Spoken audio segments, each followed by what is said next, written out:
My soul was lost and coveted by malevolent spirits. When Evan took me to search for it, the Soul Jade began to glow intensely. Silas denied that he'd harmed me, but his strange behavior left me suspicious. The soul I'd lost remains nowhere to be found. Mrs. Martha's frenzied quest to resurrect her grandson has come to an end, yet the mysterious wizard who had been secretly manipulating her remains nowhere to be found. Meanwhile, with one soul missing, I've become a prime target for all sorts of sinister forces. Once the obsession that sustained her finally fades away, she'll naturally return to dust and ashes. Evan appeared beside me. As the house grew increasingly crowded, I quickly followed him out into the courtyard. Right at that moment, everyone was crammed into Mrs. Martha's room, while outside, not a single soul was to be seen. What do you think about all this? Evan turned to ask me. I paused for a moment. What did I think? Of course, I was just looking with my eyes. But when I met Evan's solemn, handsome face, I didn't dare to be clever or sly. Instead, I sank into deep thought. Both Mrs. Martha and Tommy were ordinary people before. Where on earth did they learn that extracting the very core of my heart could bring someone back to life? Earlier, when I was arguing with Mrs. Martha, I think I heard her mention a wizard. It was this wizard who told her all this. But who exactly is this wizard? And why on earth would he be encouraging her to do something like this? I shared my confusion with Evan, who let out a cold snort and said, "Not too dumb, after all." Then he added, "Your constitution has always been unusual to begin with. With one soul missing, you're like a walking 1,000-year-old ginseng. Every demon, ghost, and evil spirit would love to take a bite out of you. Right now, the most important thing for you to do is retrieve that lost soul." His words made me instantly tense. What if I never managed to find it? Not only would I die prematurely, but I'd also end up being hunted down by all sorts of malevolent spirits. Silently, I lit a candle for myself. Is there anyone in this world who's even worse off than I am? Hanging my head low, I said in frustration, "I'm just an ordinary person. Even if I knew I'd lost a soul, I still wouldn't know what to do about it." "Just keep thinking until you figure it out," Evan said bluntly, showing absolutely no mercy or consideration. "If you've lost all desire to live, I'll tell you right now, your flesh and blood still have some use. After all, there are plenty of evil spirits out there who'd love nothing more than to keep you alive." The words felt like a slap across the face, leaving my cheeks burning with embarrassment. "I get it," I murmured quietly. Seeing that I'd finally adopted a respectful attitude, Evan changed his tone slightly. "Of course, if you ever run into something you just can't handle, feel free to ask me." I shot up to look at him, having to tilt my head back just to catch a glimpse of his face. He was towering over me, standing a full head taller than I was. Every time he looked down at me, I couldn't help but feel as though he was looking down on me. In fact, he probably really was looking down on me. "Really?" My voice couldn't hide the surprise and delight in it. Evan nodded slowly. "Yeah." Looking at his icy cold face and those eyes that always seemed brimming with arrogance and confidence, my heart suddenly went haywire. "Put away that silly expression. Your mouth is practically drooling. Don't even dare to covet my beauty. It'll only make you look even more ridiculous." Evan shot me a disdainful glance. "Thanks, Evan." Those words hit me right in the heart. I muttered silently to myself. Even if you're good-looking, does that mean I'm ugly? Then how am I supposed to find you? I pouted, asking him. After all, he comes and goes without a trace. Finding him feels like climbing to heaven itself. Evan lowered his gaze and stared at me intently, saying slowly and deliberately, "Whenever you want to find me, just call out my name." As soon as he finished speaking, he vanished in an instant. Mr. Gordon arrived shortly after and immediately spotted me standing outside the courtyard. When he saw me, he first looked taken aback, then immediately wore a knowing yet ambiguous smile. "Hey, Lila, you're really quick, aren't you?" I didn't quite get what he meant, so I instinctively asked, "Mr. Gordon, what did you say? What's quick?" He didn't spell it out clearly. Instead, he gave me a meaningful glance and then turned around to walk into the house. I didn't stay any longer, By that point, the foul stench had already spread far and wide, and after breathing it in for too long, I felt like I was about to throw up. I called Mom, and we headed home. Mr. Gordon would take care of Mrs. Martha's funeral arrangements, and the townspeople chipped in some money to help out. By the time we got home, Dad had already woken up. Although he still felt a bit weak, overall he was fine. He said that while he'd been unconscious, he'd had a strange dream. He'd found himself in a chicken coop, crammed together with a flock of chickens, and he'd even dreamed about me. But he couldn't recall the specific details. I think it's actually a good thing that I've forgotten. It wasn't exactly a pleasant experience, after all. During the few days I stayed at home, Mr. Gordon took care of Mrs. Martha's funeral arrangements, and Dad's leg healed remarkably quickly. Everything seemed to be heading in a positive direction, so it was time to go back to school. Before returning, I heard some townspeople talking about what had happened at Mrs. Martha's house. Every summer, kids would go swimming by the lake, and Tommy had an accident there. By the time he was rescued, he was already on the brink of death. Mrs. Martha cried for 3 whole days, yet afterward she told everyone that Tommy was fine. Only his health had deteriorated, and he'd need to take medication long-term. Because mother and son rarely went out, nobody paid much attention. It wasn't until they were found dead in their house, rotting away and emitting a foul smell, that anyone realized something was terribly wrong. What really bothers me, though, is this. Just who was the wizard who told Mrs. Martha how to bring someone back from the dead? But now, it seems there's no way to verify it anymore. My top priority, right now, is to find the lost soul. The night before I returned to school, I dreamed of Evan again.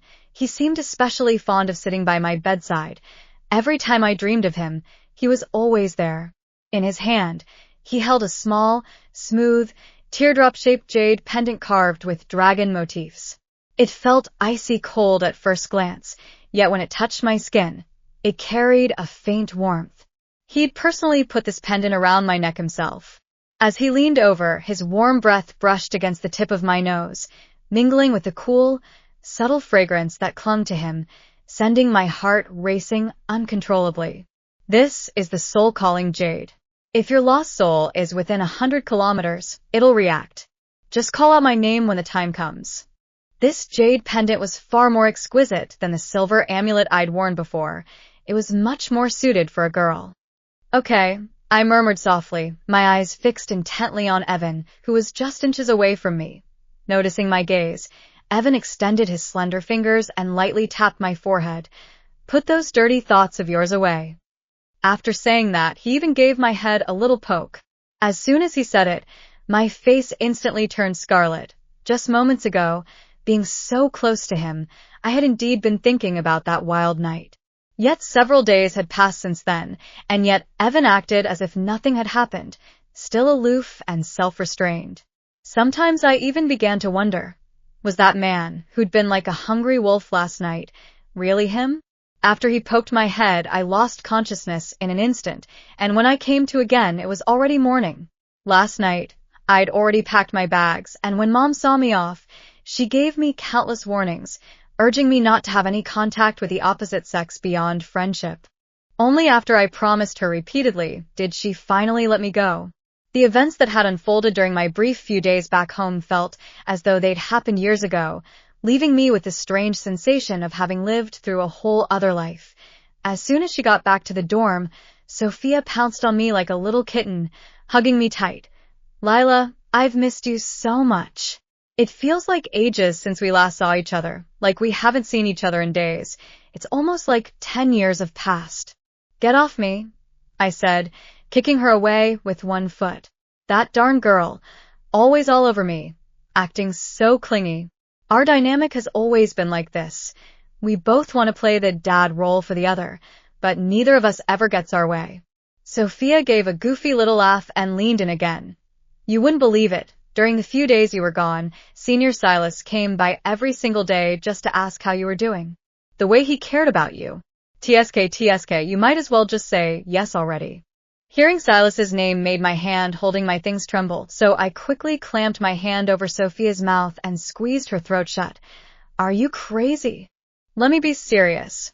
I already have a partner. He's absolutely amazing, and my heart belongs to him completely. There's no way I could ever fall for anyone else. You've got a boyfriend? Sophia stared at me with wide eyes, her face full of disbelief. I nodded firmly. Of course. We're planning to get married right after graduation. He's my fiancé now. Your fiancé? Sophia's shock was as profound as if she'd just heard that Mars had collided with Earth. Of course I had to say that. Who knew where Evan was hiding? He might even be eavesdropping on our conversation. I had to show unwavering loyalty so that he'd protect me if we ever ran into danger. After all, survival comes first, much more than romance. So from now on, please don't mention Senior Silas or any other guy, okay? Sophia nodded, still visibly shaken. But the Silas she mentioned sent a chill down my spine. How come he's still hanging around at school just fine, even though Evan took him down twice already? I asked her. At my question, Sophia paused to think deeply, resting her chin on her hand as she said, You're right. It is a bit weird. He's way too obsessed with you, and that's after only one encounter. You wouldn't believe it. Now you're practically the enemy of every girl on campus. I frowned tightly. What exactly was Silas up to?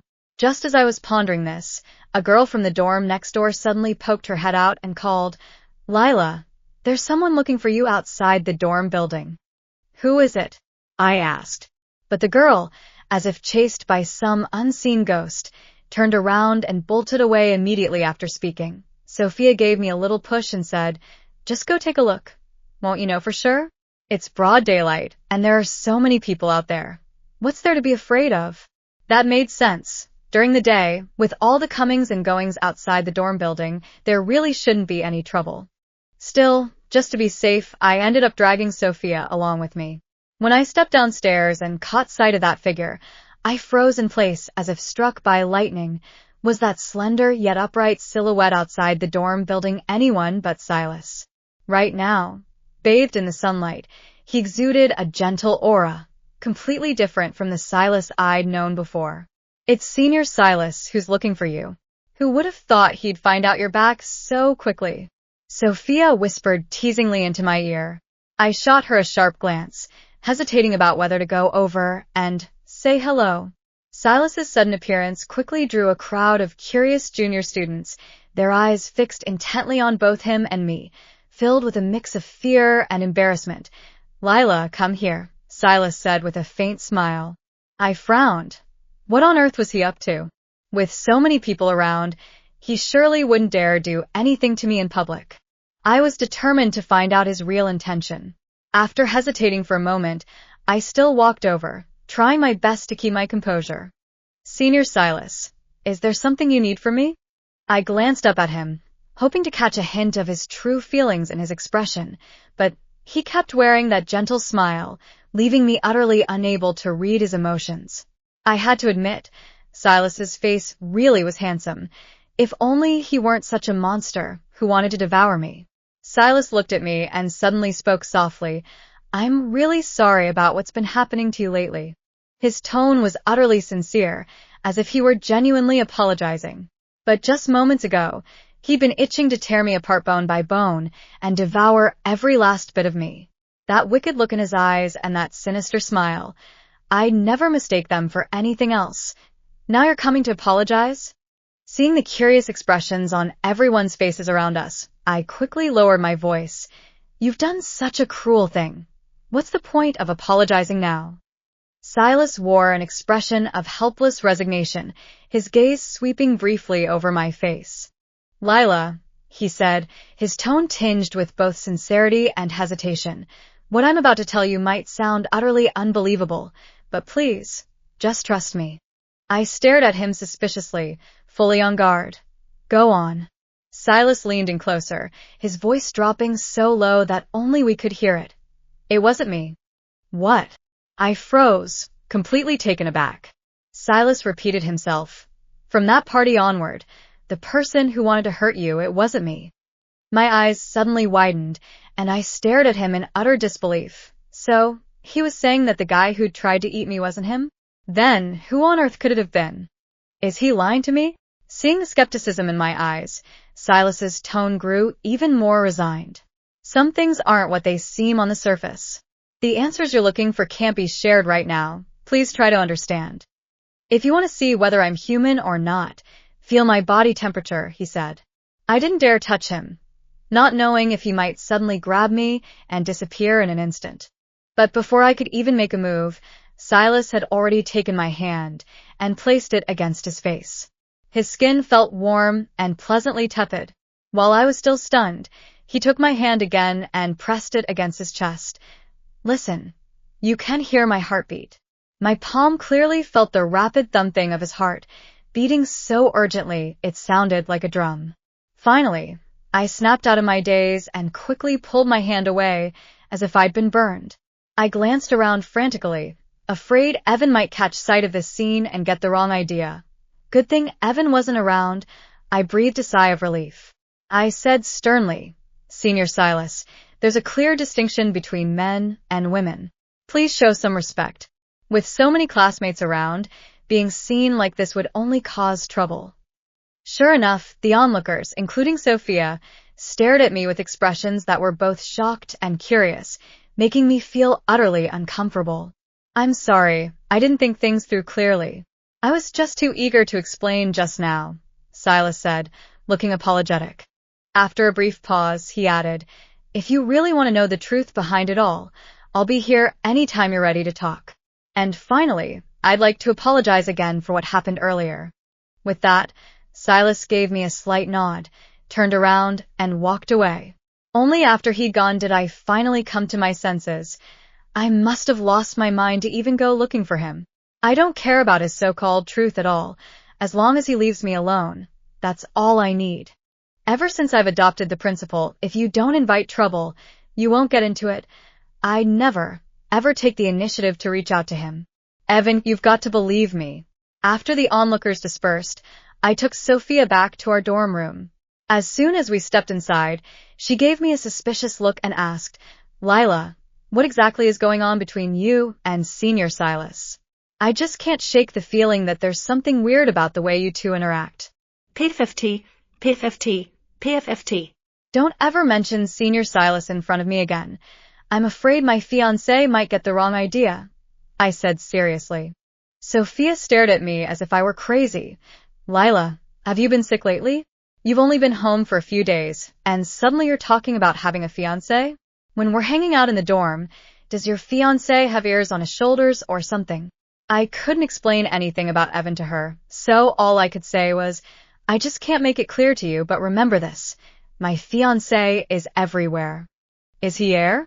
Only air is everywhere. Sophia glared at me angrily, clearly thinking I was trying to trick her.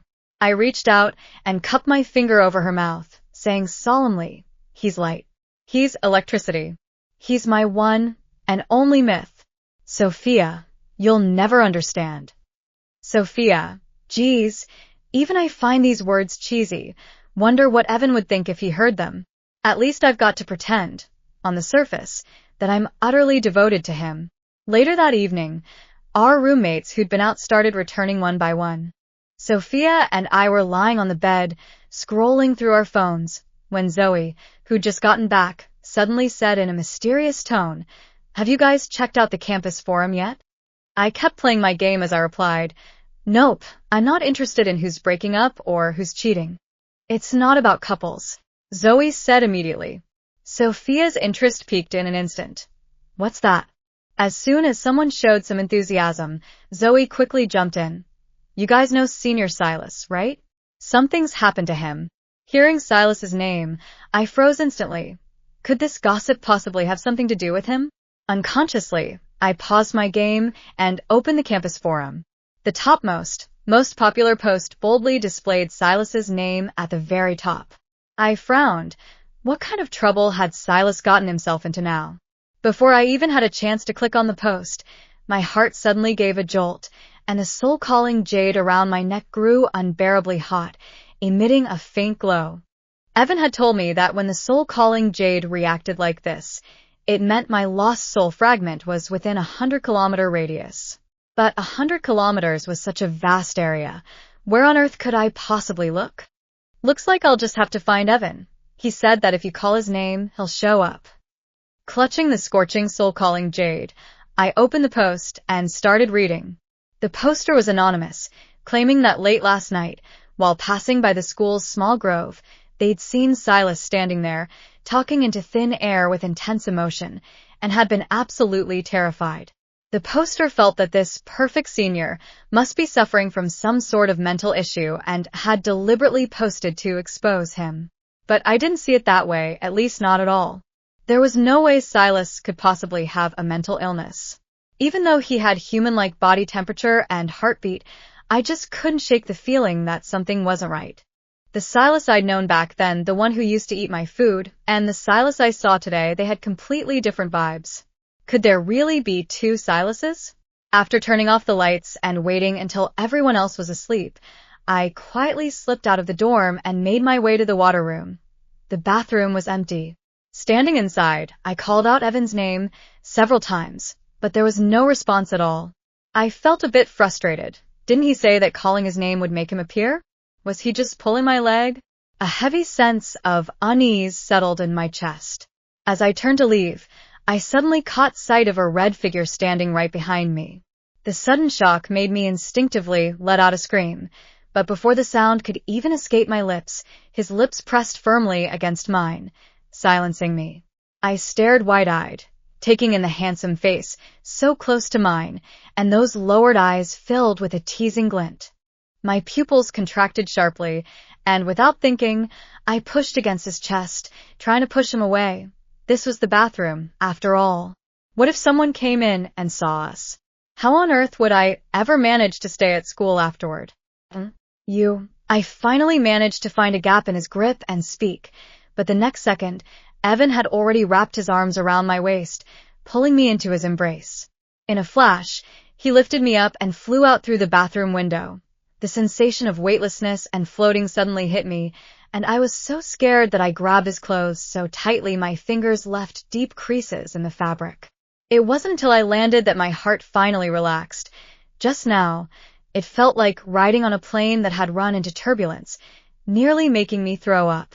It took me a good while to calm down before I realized I was standing on the rooftop of a skyscraper. Looking down, the cars and pedestrians below seemed tiny, almost like ants. My legs went weak in an instant. I clung to the railing and crouched down, while Evan beside me watched me with an air of nonchalance, asking, "What's gotten into you? Why are you acting like a wimp?" I kept gripping the railing, refusing to let go. It's just too high. I'm afraid of heights. Really? Evan drawled, giving me a suspicious look. Of course it's normal to be afraid of heights. Everyone's afraid of heights. I asked him, "Why did you bring me up here anyway? Where are we?" Evan stopped looking at me and gazed off into the distance, his voice cold and detached. The rooftop of Starlight Tower, the tallest building in Cloud City. "What are we doing here?" I asked again. Evan lowered his eyes and glanced sideways at me, his gaze landing on the soul-calling jade pendant around my neck. "Looking for your soul, of course. What else would I be doing? Did you really think I'd bring you up here to enjoy the night view, just because I was in a good mood? Ugh. Evan's mouth is way too sharp. Then why did you kiss me back there in the bathroom? Didn't you say I wasn't worthy of you?" I mustered up the courage to ask, and as soon as I finished speaking, I saw Evan's face darken. "That was just to shut your mouth and prevent us from getting into unnecessary trouble. But there are plenty of other ways to silence someone. Why did you have to use your mouth?" I'm really curious. Could it be that although he complains with his mouth, deep down he actually has some feelings for me? After all, I'm his de facto wife, and we've even been through something like that. I noticed the veins on Evan's temple throbbing visibly. He clenched his jaw tightly, closed his eyes briefly, then muttered in a cold, low voice, "Shut up." Then, without another word, he strode purposefully toward the rooftop door. I obediently clamped my lips shut, not daring to ask any more questions. Today's little experiment had reached its limit. What I'd really been trying to do was test his patience toward me, and it seemed he had quite a high tolerance after all. Just as he reached the doorway, he paused, turned his head slightly, and said, "Aren't you coming along? Do you want to stay here and enjoy the breeze? Although I had no idea what lay ahead, following Evan was definitely the right choice. Right now, we were probably headed to find the fragment of my soul that I'd lost. Starlight Tower is Cloud City's tallest and most iconic building, and it's also home to many renowned companies. Even though it's already 11 or 12 at night, the building is still brightly lit. Some people are still working overtime. Are we really being too conspicuous walking in here so boldly? Especially since Evan's wearing a bright red outfit, making him stand out even more. Evan, where are we headed now? I called out, hurrying to catch up with him. We're looking for someone, he replied without turning his head. As we walked down the corridors of Starlight Tower, I couldn't help but keep glancing around nervously, afraid that someone working late might spot us, and for some reason, I just felt guilty, as if I'd done something wrong. I had no idea which floor we'd reached when Evan suddenly stopped.